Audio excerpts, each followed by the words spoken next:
Em 9 minutos, hoje uma conversa a respeito da contribuição acadêmica à gestão da cidade a partir de um trabalho desenvolvido pelo mestre em Engenharia Ambiental e doutor em Engenharia de Produção, Fábio Zorzal, autor, inclusive, desse livro, Gerência de Cidades, Infraestrutura com um estudo de caso baseado numa cidade, no caso da cidade de Curitiba.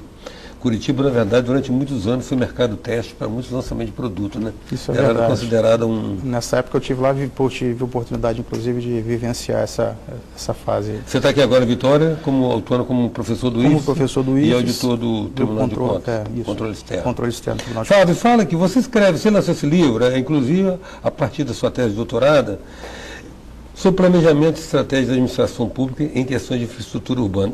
Nós estamos falando o quê? De identificar déficit de infraestrutura para mensurá-los em termos das variáveis de custo e prazo? Exatamente isso. E ainda mais duas variáveis que são qualidade e risco, né? Você não encontrar um determinado serviço público em termos de infraestrutura, água, esgoto, drenagem, pavimentação, e isso formaliza uma situação de déficit numa cidade que pode estar crescendo ou que está recebendo grandes contingências populacionais, que no caso Curitiba na época estava recebendo, na época do boom da Audi, da Renault, da Volkswagen, né?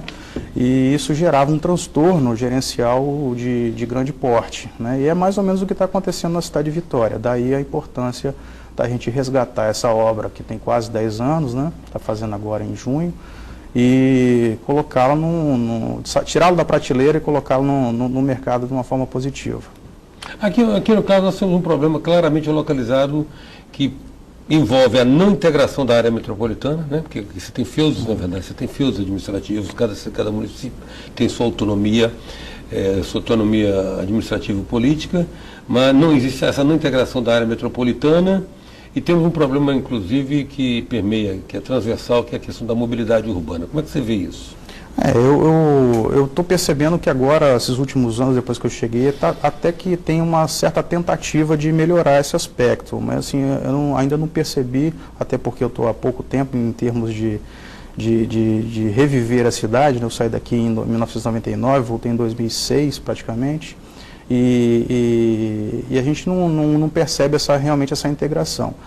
E por conta disso a gente não consegue deslanchar a cidade como uma região metropolitana, diferentemente do que era em Curitiba, que a gente percebia que, embora Curitiba fosse uma cidade muito grande, né, ela tinha os seus vetores de crescimento justamente para cada radial que reportava cada cidade dormitório, no caso. Aqui parece que a gente esbarra num componente cultural, né?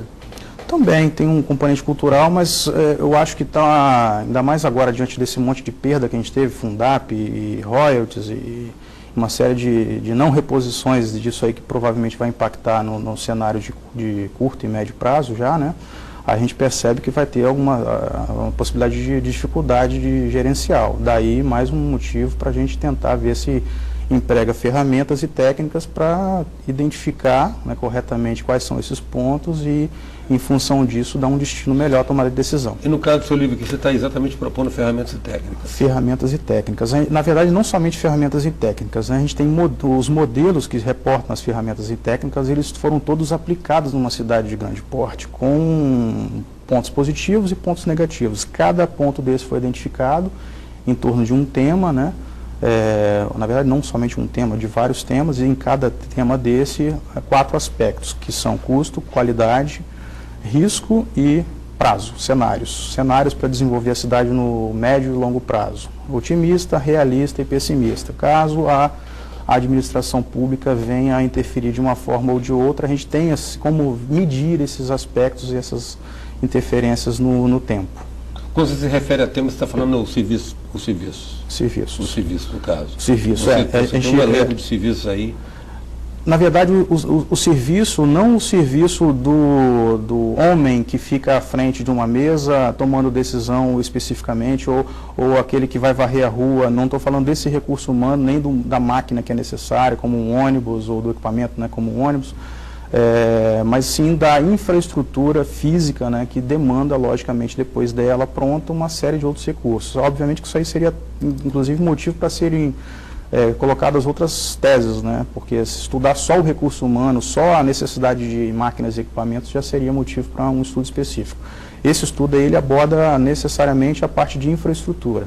Por exemplo, se você tem uma inundação, o que deveria ser feito em termos de infraestrutura para resolver aquela inundação? Qual é o porte da obra? Qual é o custo que seria necessário? Qual é o projeto tipo que seria necessário para poder você resolver esse problema de inundação? A mesma coisa a pavimentação, nos aspectos de mobilidade, creches, escolas, saúde, segurança, e vai por aí afora em todos os temas, né? Visando sempre custo, qualidade, performance, né? Qualidade e performance. Há algum tipo de intersecção, por exemplo, da projeção desses cenários com os PDMs, por exemplo, com os planos diretores? Sim, com certeza. O PDM, na verdade, ele traz o instituto de regrar, né, como que vai acontecer a cidade nos aspectos estruturais também. Não é simplesmente você poder ou não poder crescer um edifício e de que forma vai ser feito esse edifício. Você também, no próprio PDM, você pode inclusive falar qual a largura mínima de uma rua quando você entra num aspecto de transporte, enfim, das questões que estão associadas à parte coletiva da cidade. Em função disso, a gente tem necessariamente que tentar enxergar esse PDU, ou esse PDM no caso, né? O quando é urbano e municipal quando ele tem uma parte também rural, né? Assim chamada por definição. E em função disso a gente traz essa visão para dentro do modelo e em cima disso a gente consegue determinar ou delimitar quais são os aspectos positivos desse PDU ou os aspectos negativos desse PDM para dentro da cidade. Por exemplo, se você pega um condomínio, vamos pegar um condomínio que está sendo aprovado em qualquer prefeitura dessa, que inclusive pode ser de interior. Quando você entra numa seara de investimento, né, e delega isso para o município resolver, ao invés de ser o próprio empreendedor resolver, você desonera, na verdade, o custo desse lote dentro do viés que foi um empreendimento e transporta esse mesmo custo em todos os aspectos de infraestrutura para a municipalidade. Se a prefeitura, em termos de PDM, consegue regrar positivamente e aprovar somente aquilo que vai ser feito mediante obras de infraestrutura, você desonera o Estado, né, e coloca isso para quem vai efetivamente morar naquele local. Quando isso é expandido numa forma tecnicamente consolidada, como em muitos casos acontecia em Curitiba, você percebia um crescimento de certa forma ordenado e você percebia também, por outro lado, a infraestrutura crescendo por pernas próprias, né? Porque você não precisa de lançar um edital público para pavimentar aquela rua que deveria ser pavimentada por função de um empreendimento. E por conta disso você consegue trazer para a sociedade, né, o aspecto coletivo que deveria ter sido empreendido naquela situação. No seu livro aqui você também define, ou pelo menos elenca um conjunto de indicadores que serviriam para respeitar aquele princípio fundamental da administração. Não se gerencia o que não se mensura, né? Com certeza. Então você precisa de indicadores. Você perceba o seguinte, você tem um PIB gigante nesse país, está chegando à casa do trilhão, né? Em torno de 2,4 trilhões você tem uma situação atribuída a investimentos públicos, quase 67% disso, segundo fontes até recentes que eu andei lendo e consultando até para escrever o livro, é baseado em praticamente rolagem de dívida, investimentos também dessa natureza, e você vê ser consumido todo esse investimento que foi arrecadado via tributos, né, com a possibilidade de se empregar em vários aspectos.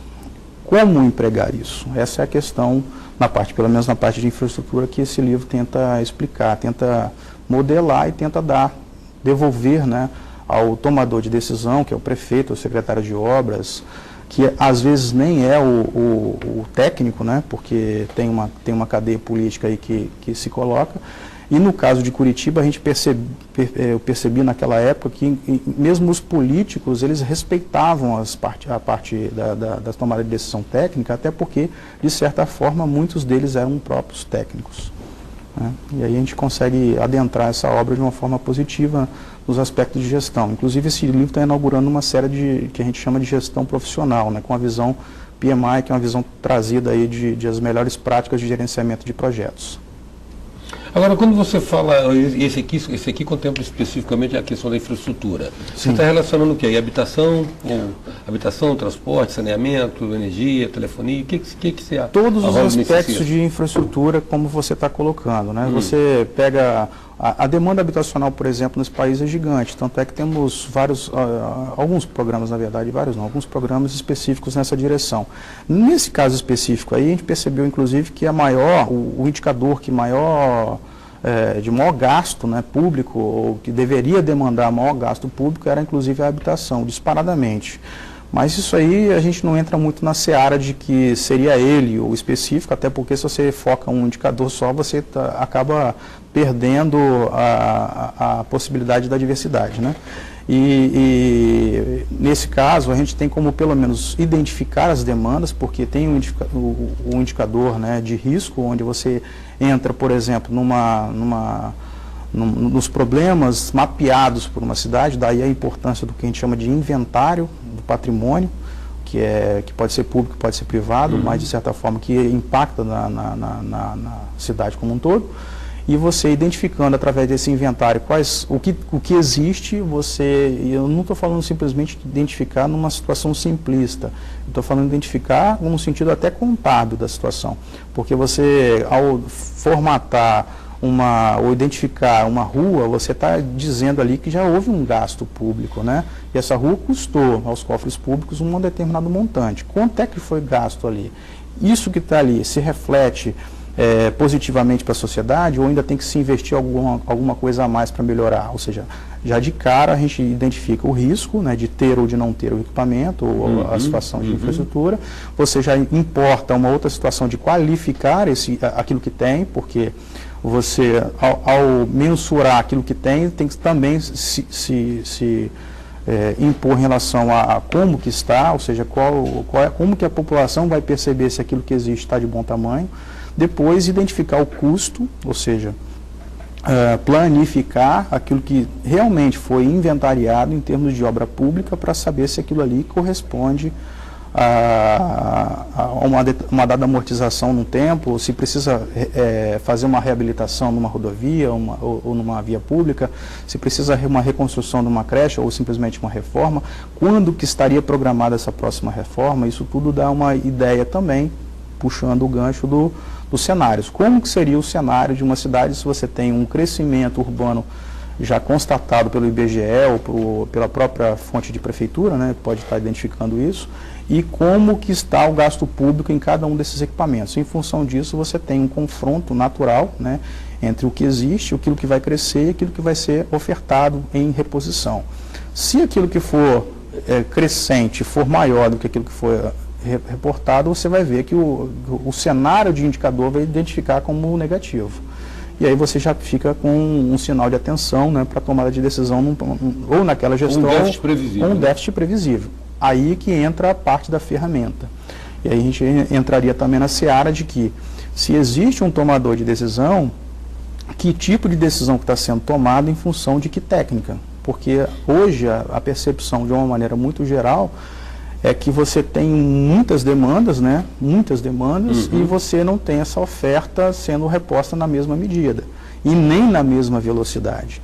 Então tem uma série de entraves aí que podem ser lidos, percebidos, né, muito previamente, né? E o gestor consegue tomar a decisão correta. Bom, como você já anunciou aqui, esse aqui é o primeiro de uma longa série, gestão profissional. E assim esperamos ter fôlego para uma empreitada maior. Agradeço muito, Fábio, sua presença aqui no nosso nome. Muito obrigado, fique com esse livro em cortesia. Obrigado. Eu agradeço muito a oportunidade de estar aqui. Em 9 minutos a gente contou com a presença do Dr. Fábio Zorzal, escritor, palestrante, auditor do Tribunal de Contas, mestre em Engenharia Ambiental, doutor em Engenharia de Produção, que a propósito do lançamento do seu livro Gerência de Cidades. Até já. Sou passageiro.